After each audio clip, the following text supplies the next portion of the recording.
Good morning, gray skies. Ugh. So, hey, do you ever just go on the interwebs and do a Google search on your name? Maybe someone else's name? Kind of just check things out, see what's going on out there in the interwebs. I do this occasionally with my old fly fishing store, 4J's Trout Fitters in Scottsdale, Arizona. I do this just to see if there's anything going on, and I came across a website. It's a deer hunting forum, but these guys were talking about going up and fishing at Lee's Ferry on the Colorado River, and they were looking for some recommendations. And as part of the conversation, one guy started talking about fly shops. And he said this, he said, he's answering a question in regard to a different store. He says the shop was called Arizona Fly Fishing. It closed 6 years ago. That was a shop in Tempe, one of my competitors. The only private shop left in the valley is Scottsdale Fly Fishing Company and the Orvis store. All the big box stores and the internet forced them closed. Then he says it's sad. I used to love a store in Scottsdale called 4J's Trout Fitters. Awesome people. I'm not patting myself on the back. What I want to encourage you with is this was written 15 years after I closed my store. 15 years. And this guy still had an impression of our little business, my little store, that was so positive, that we were awesome people. How cool is that?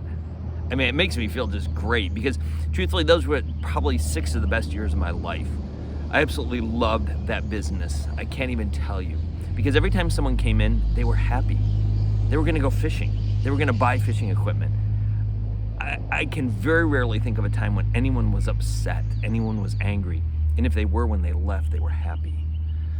So what's the point of this video? Well, first of all, it helped me to reminisce and share with you what a joy it was to have that business and how God blessed it. I wasn't run out of business by anybody. It was very, very profitable. I sold it to go become a pastor and to move to Indiana.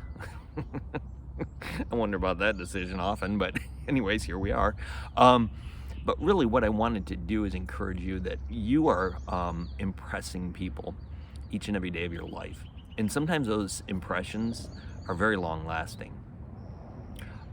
Anyone who came into my store was treated the same, whether they were 12 years old or whether they were 70, whether they were white or black, whether they were a Christian or a Jew, didn't matter. Everyone was treated the same.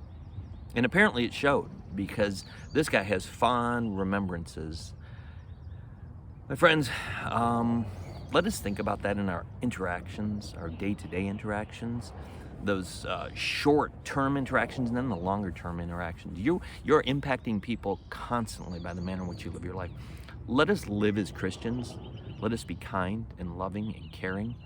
Let us indeed model behavior that is strange and foreign to this world. Let us be inviting, and let us indeed create wonderful memories for ourselves and most certainly for others. So until we see each other again, good health to you and God's peace.